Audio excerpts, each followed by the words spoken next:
누가복음 8장 22절로 25절까지 함께 교독하겠습니다.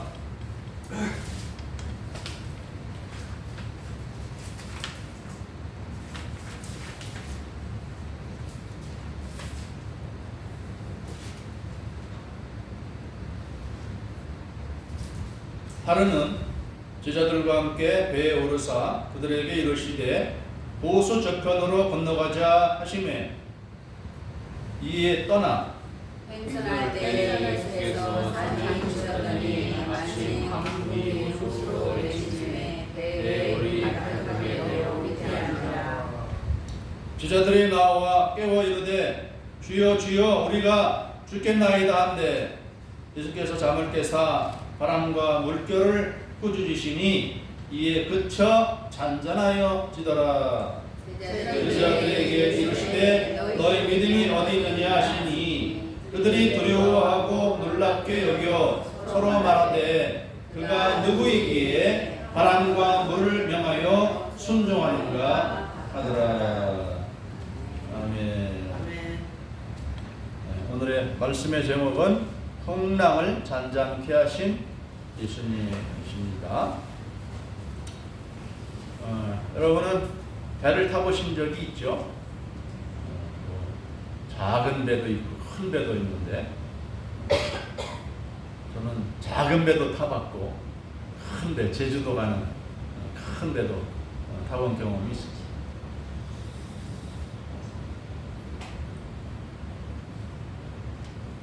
이 이스라엘에 갈릴리 바다라고 하는 곳이 있어요. 갈릴리 바다. 우리 뒤에 보면 이스라엘 지도가 나오는데 아래편에는 사해 바다가 있고 위에는 갈릴리 바다가 있어요. 그 갈릴리 바다의 크기가 길이는 약 100km 정도. 100km 정도면 그래서 서울 절반 정도, 천안 정도 우리 어떨까요? 굉장히 큰 호수죠. 그리고 폭은 약 40km 정도, 길이는 100km, 폭은 40km. 아주 넓은 호수이기 때문에 바다라고 부릅니다. 북쪽 지방에는 이 산악 지역이 있고 아래 지역으로는 이 평탄한 평지가 있습니다. 그래서 이따금 이 갈릴리 바다로 바람이 부는 그런 경우가 있습니다. 육지에 있는 사람이야 바람이 불면 시원하지만 배를 타고 하는 사람에게 있어서 이 바람이라고 하는 것은 굉장히 위험한 것이죠. 어느 날 예수님이 제자들과 함께 이 갈릴리 바다가 드물게 되어 있는데 건너편으로 우리가 좀 건너가자 이렇게 말씀하셨습니다. 그래서 예수님의 제자들이 배를 구했겠죠. 배를 아마 고기 잡는 어부들에게서 배를 하나 임대를 했을 것입니다. 이 예수님의 제자 중에서 4사람은 어부였죠. 베드로 형제, 또 야고보의 형제가 다 어부들이었기 때문에 노 젓는 것은 그들이 졌을 것입니다. 그래서 갈릴리 호수를 이렇게 둘러서 걸어가는 그런 길도 있지만 이 바다를 통해서 통과하면 많이 힘들지 않고, 물론 노 젓는 사람들은 팔이 힘들겠지만 발은 이 편이 쉬지 않겠습니까? 그리고 또 물 위로 가는 편이 걸어가는 것보다 훨씬 또 수월하고 또 빠른 시간에 건너갈 수 있기 때문에 우리가 호수를 건너가자 이렇게 했을 것입니다. 예수님이 전도하실 때에 한 지역에서만 머물러서 그곳에서만 계속 전도하시는 것이 아니라 이스라엘 전 지역을 다니면서 복음을 전하실 것이죠. 그래서 예수님은 12 제자들과 함께 배를 타고 노를 저어서 호수 건너편으로 가던 중에 처음에는 바다가 갈릴리 바다가 잔잔했는데 중간쯤 갔을 때, 뭐 거의 다 갔을 때 그렇다면 아무 문제가 없을 텐데 중간쯤 갔을 때 갑자기 바람이 부는데 살살 부는 게 아니라 세게 그러다 보니까 이제 파도가 일어나기 시작하는 것이죠. 여러분 작은 배도 아시죠? 작은 배도 이렇게 몇 사람, 뭐 13사람이 타고 가는 배인데 뭐 작은 배였을 것입니다. 그러니까 뭐 그 배 작은 배니까 좀 안정스럽지 못하죠. 두세 사람이 또 뭐 고기 잡으면서 이렇게 물고기, 뭐 그물 이런 도구 이런 것을 뭐 싣고 가는 데는 지장이 없지만 사람이 13사람이 타고 있는 그런 배가 지금 호수 이 중간쯤 왔는데 바람이 불고 풍랑이 일어나니까 이 배가 흔들릴 거 아니겠습니까? 위로 올라갔다 내려갔다. 그리고 파도가 칠 때 또 때로는 물이 배 안으로 들어옵니다. 오늘 본문에 보면은 23절에 행선할 때에 예수께서 잠이 드셨더니 마침 광풍이 호수로 내리치매 그랬어요. 광풍이, 광풍이라는 표현 아시죠? 미칠 광자입니다. 미칠 광자. 미친 막 바람이 막 일어나는데 파도가 막 치고 이 파도가 배 안으로 들어오는 거죠. 그럴 때 배 안에 타고 있는 제자들은 어떤 느낌이었을까요? 여러분이 만약 그런 상황이 되면 어떤 느낌을 가질까요? 저도 한번 그 남해안에 놀러 가서 보트를 타고 이거 오동도의 주변을 이렇게 삥 돌았던 그런 기억이 나는데 그때 이 앞부분에는 잔잔한데 그 이 절벽 가까운 쪽에는 또 이 파도가 높낮이가만 있더라고요. 옆에 가면서 이 물을 내려보낼 때 두려움이 드는 거예요. 이 굉장히 깊은 바다가 아니겠습니까? 여기에 빠지게 되면 과연 내가 살 수 있을까? 갑자기 그런 생각이 드는 거죠. 그냥 뭐 잔잔한데도. 근데 지금 이제 이 상황은 막 광풍이 불고 바다가 막 파도를 엄청나게 치는 이런 상황이고 물도 배 안으로 들어오니까 위기감을 느낀 거죠. 죽음에 대한 공포를 느낀 것입니다. 그래서 예수님의 제자들이 어떻게 했을까요? 아마도 막 그 물이 막 배 안으로 쏟아져 들어오고 하니까 막 소리를 지르면서 야 큰일 났다 이랬을 거 아니에요. 막 배 안으로 들어온 물을 막 퍼내게 됐을 것입니다. 그런데 옆에 예수님이 뭐하고 계시나 바라봤더니 뭐하고 계셨습니까? 배의 고물이라는 뒷부분을 말하죠. 뒷부분에다가 머리를 이렇게 베고 주무시고 계신 거예요. 다른 제자들은 다 지금 그 파도를 보면서 두려워하면서 우리 죽게 됐다고 막 소리를 지르는 판인데 예수님이 이렇게 태연하게 잠을 자고 계신지 피곤해서 주무시는 걸까요? 아니면 주무시는 척 했을까요? 저는 주무시는 척 했다고 생각이 됩니다. 아무리 피곤해도 이 제자들이 가만히 있었겠습니까? 막 소리를 지르면서 와 이거 어떡하니 막 이렇게 했을 것 아니겠습니까? 막 난리를 쳤을 텐데 예수님이 그 소리를 못 들으셨겠습니까? 아마 다 아시면서도 제자들이 어떻게 행동하는가 한번 보자 하면서 기다렸던 것 같습니다. 그러자 예수님의 제자들의 입장에서는 어떻게 보면 좀 예수님의 모습이 좀 한심스러워 보이지 않았겠습니까?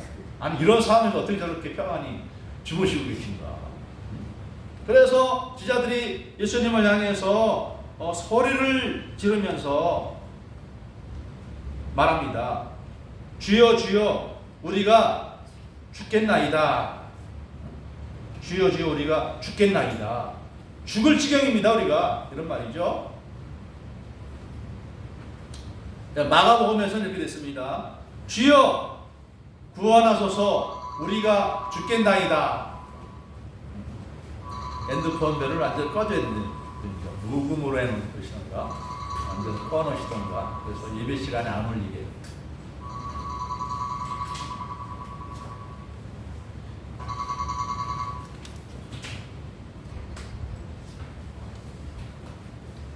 마가복음에서는, 마태복음에서는 주여 구원하소서 우리가 죽겠나이다 그랬는데, 또 마가복음에서는 뭐라고 되느냐, 선생님이여 우리가 죽게 된 것을 돌보지 아니하시나이까. 우리가 좀 죽게 되었는데 예수님 뭐하고 계십니까? 이렇게 막 소리를 지르는 겁니다. 그러자 예수님이 이제 주무시는 척하다가 일어나시더니 바람을 향해서 또 바다를 향해서 소리를 지르십니다. 뭐라고 소리 질렀을까요? 바람아 파도야 잔잔하라 그랬겠죠. 오늘 본문에 보면 꾸짖었다 그랬습니다. 꾸짖었다. 바람과 물결을 꾸짖으시니 그랬어. 뭐라고 꾸짖으셨을지. 네가 어찌하여 우리를 위협하느냐 뭐 그러지 않았을까요? 이 바람과 풍랑이 뭐 인격체인가요? 어떻게 말을 알아들을까요? 욥기에 보면은 이 마귀가 욥을 재앙에 빠지게 하기 위해서 광풍이 불어서 욥의 자녀들이 잔치를 벌이고 있는 그 집을 무너뜨려서 다 죽게 했다 그랬습니다. 때로는 이 어둠의 권세도 이 자연계로 움직이는 것 같습니다. 그래서 예수님이 꾸짖으신 것이죠. 그 자연계를 움직이고 예수님과 예수님 일행을 위협하는 이 어둠의 권세를 꾸짖으신 것입니다. 그러자 갑자기 그 바람과 파도가 잔잔해지는 것입니다. 귀가 있습니다. 그 바람과 파도를 일으키는 그 어둠의 권세를 잠재운 것입니다. 그러면서 예수님이 제자들을 향해서 말씀하십니다. 너희 믿음이 어디 있느냐? 너희 믿음이 어디 있느냐? 이 다른 복음서와 비교를 해야 됩니다. 마태복음에서는 어찌 무서워하느냐? 믿음이 적은 자들아. 책망을 하는 거죠. 예수님이 어떻게 하나 보려고 주무시는 척 했는데 너희가 믿음이 없구나. 이런 말입니다. 마가복음에서도 비슷하게 말씀합니다. 어찌하여 이렇게 무서워하느냐? 너희가 어찌 믿음이 없느냐? 제자들에게 어떤 믿음이 없다는 것입니까? 어찌 보면 제자들이 이렇게 반응하는 것은 당연한 거죠. 이렇게 반응하지 않을 사람이 어디 있습니까? 우리 중에.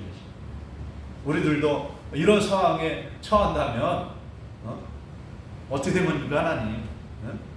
우리와 함께 있지 않으십니까? 왜 우리를 이런 상황에 버려두십니까? 원망도 그렇지 않겠습니까?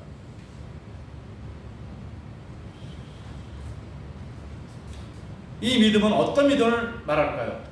어떤 믿음?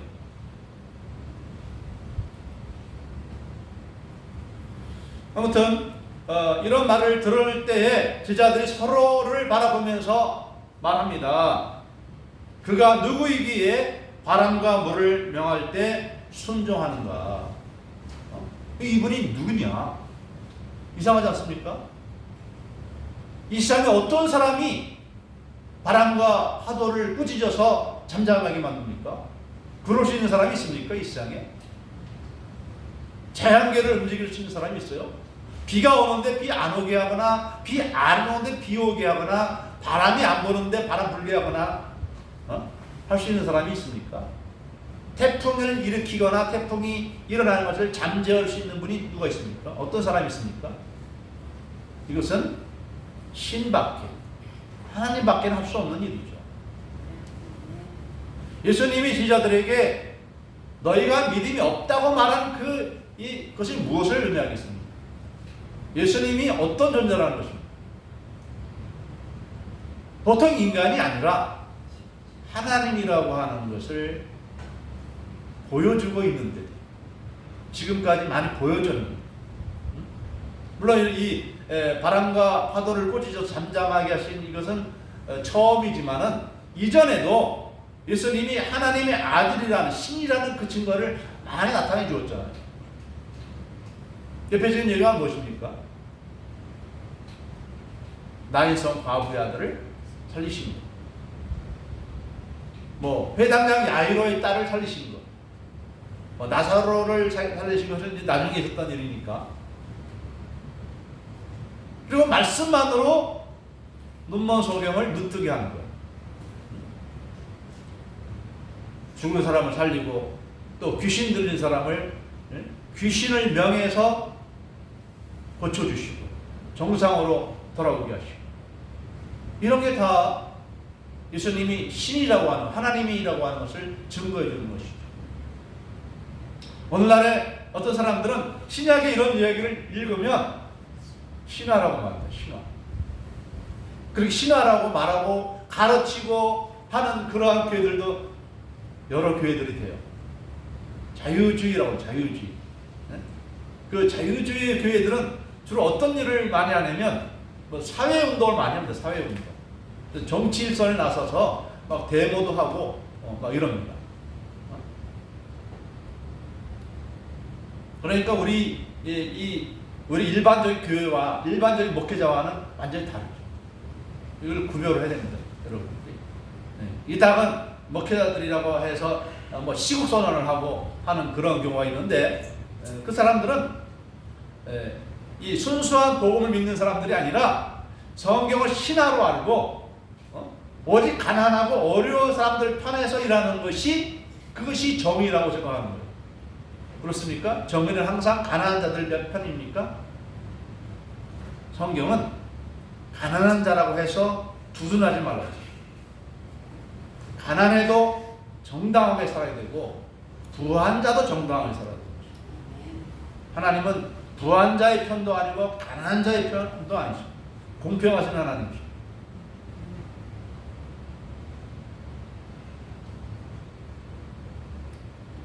오늘 본문을 통해서 우리에게 보여주시는 것은 이 세상에 마리아의 아들로 오셨던 예수님은 하나님이라는 얘기예요. 그래서 요한복음 1장에서 보면 태초에 말씀이 계시니라, 이 말씀이 하나님과 함께 있으니 이 말씀은 곧 하나님이시니라, 이렇게 우리에게 분명히 말씀합니다. 예수님은 사람이 되신 하나님이십니다. 그렇기 때문에 예수님은 천국을 아시고 지옥을 아십니다. 이 세상을 아시고 이 세상 이유를 아십니다. 어떤 사람들이 말하죠. 천국이 어디 있고 지옥이 어디 있냐. 죽음 아니냐? 그 죽음의 세계를 지배하던 분이 바로 예수님이신데, 예수님이 이 세상에 오신 것입니다. 이 세상에 오셔서 하나님의 능력으로 말미암아 그 나라와 현세를 우리에게 말씀해 주신 것입니다.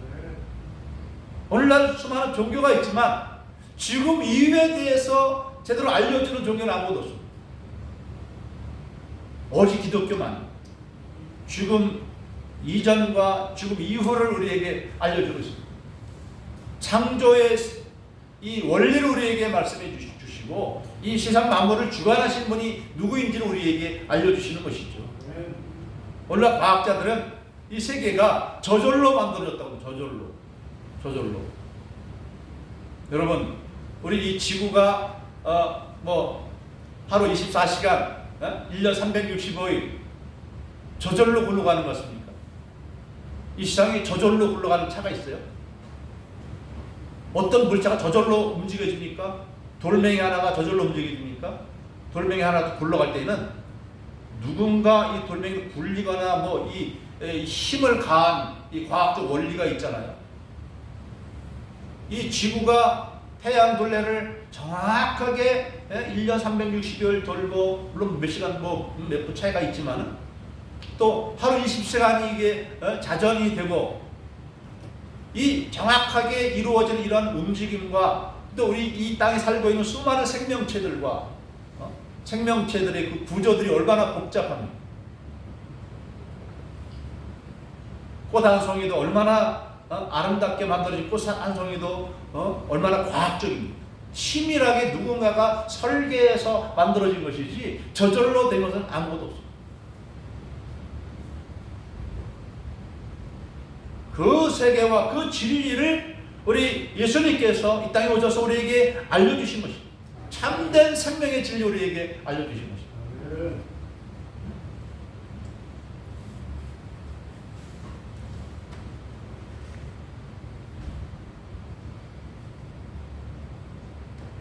나중에 이때도 예수님의 12제자들이 예수님이 어떤 분인지 잘 몰랐던 것 같아요. 그래서 나중에 가이사라 빌립보라는 곳에서 예수님이 제자들에게 물었습니다. 사람들이 나를 누구라고 생각하느냐? 사람들의 얘기를 말합니다. 선지자라고 말합니다. 뭐 엘리야라고 합니다.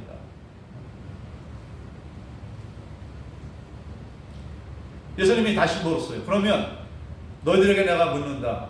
너희는 나를 누구라고 하느냐? 누구로 알고 있느냐? 그럴 때 베드로가 나서서 말했습니다. 주는 그리스도시요 살아계신 하나님의 아들이십니다.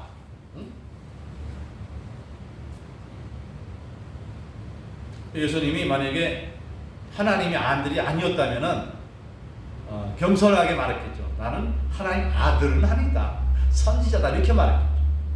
근데 예수님이 그렇게 고백하는 베드로에게 뭐라고 대답하셨습니까? 바요나 시몬아 내가 복이 있도다. 이를 내게 알게 하신 이는 바로 하늘에 계신 내 아버지니라. 하나님 아버지가 너에게 알게 하여 주셨구나. 깨닫게 해주셨구나. 이런 말. 그러면서 또 이어서 말씀하십니다. 또 내가 내게 이르노니 너는 베드로라. 이 반석 위에 내 교회를 세우리니 음부의 권세가 이기지 못하리라. 이 반석 어떤 반석을 말합니까? 예수 그리스도를 하나님의 아들 그리스도로 믿는 이 믿음이 반석이다. 이 믿음이 반석이다. 천주교에서는 이 믿음이 반석이 아니고 천주교회가 반석이다 이렇게 말합니다. 아니 믿음이 반석. 믿음이 없으면 교회가 참 교회가 아니에요. 예수님을 하나님의 아들 그리스도로 믿지 않는다면 그 교회는 참 교회가 아닙니다. 교회가 절대가 아니라 말씀이 절대예요. 카톨릭은 카톨릭이 절대라고 믿는 거죠. 우리 개신교가 잘못됐다는 거예요. 왜? 카톨릭 반석을 떠났기 때문에. 그러나 그렇지 않습니다. 이 말씀의 신앙 고백이 바로 반석이고 이 반석 위에 교회가 세워진 것입니다. 다시 막 거꾸로 말하면 교회라는 것은 무엇이냐? 예수님이 하나님의 아들 그리스도라고 하는 믿는 자들의 공동체가 바로 교회예요. 여러분이 믿을 때에 예수님이 하나님의 아들이신가 우리를 구원하러 오신 분이라는 것을 우리가 믿을 때에 우리가 구원받은 하나님 나라 백성들이 됐고 우리들이 바로 교회가 된 것입니다. 우리 하나님은 우리를 구원해 주실 때 각서를 쓰게 하시거나 인감도장 찍게 하지 않으셨습니다. 우리 마음으로 믿어 고백하면 우리의 죄를 사하시고 우리를 의롭다 하시고 우리를 하나님의 자녀로 삼아 주시는 것이죠. 이것을 이제 좀 공식화하는 것이 있는데 이것이 세례받는 것입니다. 세례받고 또 입교 예식을 치르는 것입니다. 공식화하는 건데 공식화되지 않아도 우리 결혼 중에도 결혼식 하지 않고 결혼하는 경우도 있잖아요. 그것처럼 우리가 예수 그리스도를 하나님의 아들이요 나의 구주로 고백을 하면 우리가 구원받게 되는 것입니다. 우리 말을 통해서, 우리 신앙 고백을 통해서. 고백이 중요합니다. 고백을 안 하면, 사람이 서로 사랑해도 고백을 안 하면 짝사랑이에요. 짝사랑인데 서로 고백하면 사랑이 딱 이루어지는 것입니다. 우리가 입으로 고백을 하는 것입니다. 찬성으로 고백하는 것입니다. 고백이 중요합니다. 여러분, 예수님이 하나님 아들이신 것을 믿으십니까? 아멘. 고백하시기 바랍니다. 그리고 감사하시기 바랍니다. 자, 그런데 이 본문이 우리에게 또 가르쳐주는 중요한 두 가지 진리가 있습니다. 하나는 이 예수님이 하나님 아들이라는 것이고, 두 번째는 뭐냐면 요한복음 14장 18절 보면 예수님이 이 세상을 떠나시면서 뭐라고 말씀하시냐면, 나는 너희를 고아와 같이 거두지 아니하고 다시 오겠다, 이렇게 말씀하셨어요. 다시 오겠다. 다시 오신 예수님이 뭐냐? 바로 성령님이십니다. 예수님이 성령을 보내주시겠다고 우리에게 약속하시면서 내가 너희를 고아와 같이 거두지 아니하고 다시 너희에게로 돌아오겠다, 이렇게 말씀하신 것입니다. 성령님은 뭐냐? 우리와 함께 계신 예수님, 우리와 함께 계신 하나님이십니다. 그래서 우리가 이렇게 베드로처럼 주는 그리스도시 살아계신 하나님의 아들이라고 신앙 고백을 한 자들 가운데에는 성령님이 우리 안에 계신 것입니다. 하나님이 성령을 우리에게 구원의 보증으로 주신 것입니다. 그래서 우리는 예수 그리스도를 구주로 고백하고 또한 하나님을 우리의 아바 아버지라고 우리가 부를 수 있게 되는 것입니다. 우리가 육체로 살아갈 동안에 예수 믿지 않는 사람과 다른 게 뭐냐? 우리 가운데는 성령님이 계십니다. 우리와 함께 계신 예수님이십니다. 그래서 우리의 삶을 인도하시고 이끌어 주십니다. 우리가 믿음을 떠나 다른 길로 가면 성령께서 우리 가운데 역사하십니다. 두근두근 이것이 아닌데, 이 길이 아닌데 성령께서 우리에게 말씀해 주십니다. 그런데 우리가 말씀 안에 살고 믿음 안에 살면 우리 안에 하나님의 사랑이 느껴집니다. 평안이 생기고 기쁨이 생기고 잠이 잘 옵니다. 사랑하는 자에게 하나님 잠을 주신다고 그랬잖아요. 하나님의 사랑의 역사는 잠을 잘 자게 해줍니다. 물론 연세가 많아지고 생각이 많아져서 잠이 안 올 때도 가끔은 있죠. 그러나 이 잠을 주신다는 얘기는 마음에 평화를 주신다는 얘기예요. 마음 평화가 있는 사람은 잠이 잘 안 오는데 평화가 없는 사람들은 잠이 잘 안 오죠. 자도 잠가지도 않고 악몽에 시달리고 그러지 않습니까? 근데 우리도 이 사실을 깨닫지 못하고 우리의 삶에 폭풍우가 일어나면 두려워하는 거예요. 어떡하죠? 어떡하죠? 우리 안에 폭풍우 일어나면 어떻게 되죠? 실제 폭풍우가 막 일어나면 어떻게 되죠? 세월을 탔던 수많은 학생들이 다 그냥 물에 빠져 죽었잖아요. 그런 게 우리에게 안 오리라고 우리가 어떻게 말합니까? 그들은 우리가 아닙니까? 우리도 똑같은 거예요. 언제 그런 일이 우리에게 나올지 몰라요. 가까운 제 친구 동료 목사님 사모님이 갑자기 발견이 됐어요. 이제 변비라 배출이 잘 안 되는가 보다 해서 배가 아파가지고 병원에 갔더니 암이 그 장을 꽉 막고 있어서 암이 얼마나 잘하는지 장을 막고 있으니까 내려옵니까? 안 내려오죠. 그래서 이제 그 강제적으로 어떤 스텐트를 이제 박아서 그 장을 벌려서 배출하게 해서 지금은 좀 완화가 된 것 같은데, 우리 동료들 가운데도 우리 동료 목사님들 가운데도 여러분이 암으로 소천하셨어요. 또 사모님들 중에서도 한 분이 소천하셨고, 근데 그 암은 우리 믿는 사람들은 피해갑니까? 아니죠. 사모님들도 돌아가셨고 목사님도 돌아가셨어요. 믿음 좋은 분들인데 암으로 가셨어요. 동생도 먼저 갔습니다.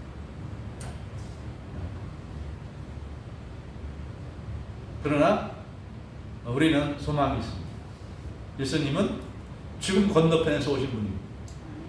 그래서 요한복음 14장 1절에서 보면 우리에게 말씀했어요. 뭐라고 말씀합니까? 그렇게 말씀합니다. 너희는 마음에 근심하지 말라. 하나님을 믿으니 또 나를 믿으라. 내 아버지 집에 거할 것이 많도다.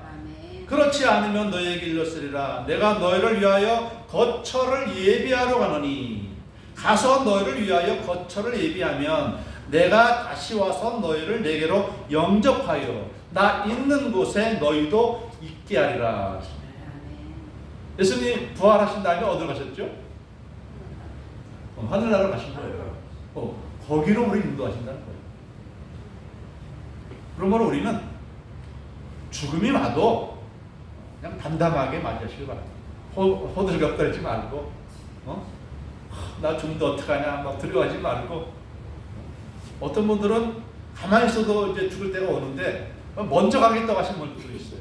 그럴 필요 없어요.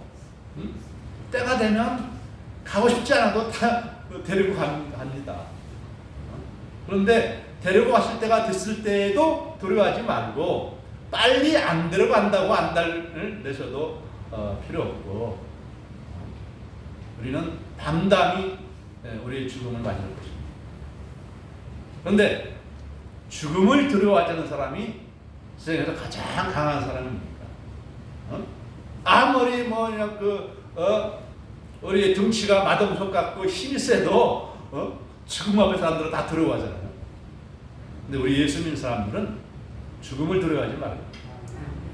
왜? 영광의 주님께서 나를 위하여 거처를 다 지금 준비 중에 있습니다. 건축 중에 있어요. 건축이 다 끝나면 이제 우리를 이제 데려올 겁니다. 선사를 보내서 우리를 안내할 겁니다. 그래서 제가 아는 우리 집사님이 과거에 직장 생활할 때 그 사장님으로 있었던 그 장로님이 돌아가실 때에는 아직 돌아가시기 전인데 천사가 보였대요. 천사. 자기 발 앞에 천사가 다 두 분이 계시니까 장로님은 알잖아요. 천사가 왔다. 안 믿는 사람이 모르죠. 누가 왔는지. 누군지 모르죠. 안 믿는 사람들에게는 뭐가 보일까요? 저승사자가 보이죠. 저승사자. 시커먼 저승사자 보이기 때문에 막 두려워합니다. 믿는 사람들은 천사가 오기 때문에 마음이 강한해지는 것이죠. 천사가 왔다고 막 기뻐합니다. 그래서 돌아가시기 전에 찬송가를 달라고 해서 찬송을 불렀다고 해요. 찬송. 응? 왜? 천사가 있는 걸 보니까 너무 좋은 거예요. 우리 하나님이 성령님으로 우리와 함께 계십니다. 우리 인생의 배에 함께 타고 가십니다. 우리에게 어떤 어려운 일이 당해도 두려워하지 말고 호들갑 떨지 말고 이제 기쁨으로 주님과 함께 영광의 나라로 나가는 여러분 되시길 바랍니다. 아멘. 죽음을 두려워하지 않기 때문에 이 시장에서 절망하지 말고 하나님이 주신 비전과 꿈을 향해서 죽어라고 달려가시길 바랍니다. 이순신 장군이 13척의 배로 어떻게 250척 가량 되는 그 일본의 해군을 이길 수 있었습니까? 어떤 정신으로 이겼죠? 죽기 살기로. 죽고자 하면 살고, 살고자 하면 죽는다 하지 않습니까? 우리는 죽고자 하는 사람들. 두려워하지 말고 죽음을 향해서 이 세상을 담대히 살아가는 여러분 다 되시기를 주님의 이름으로 축복합니다. 아멘. 기도하겠습니다. 사랑의 하나님, 우리는 버려진 자가 아니라 하나님이 성령으로, 예수님이 성령으로 우리와 함께 계셔서 우리의 가는 인생길에 함께 하시고 우리의 삶을 인도하시고 영광의 나라로 인도하여 주시는 것을 믿사옵나이다. 이제는 믿음이 없어 두려워하고 당황하는 그런 우리가 아니라 죽음이 풍랑이 우리를 둘러싼다 할지라도 두려워하지 아니하고 담대함으로 나가는, 그래서 세상과 죄와 마귀를 이기는 저희 모두가 다 되게 하여 주시옵소서. 감사드리옵고 우리 주님 예수님의 이름으로 기도드리옵나이다. 아멘.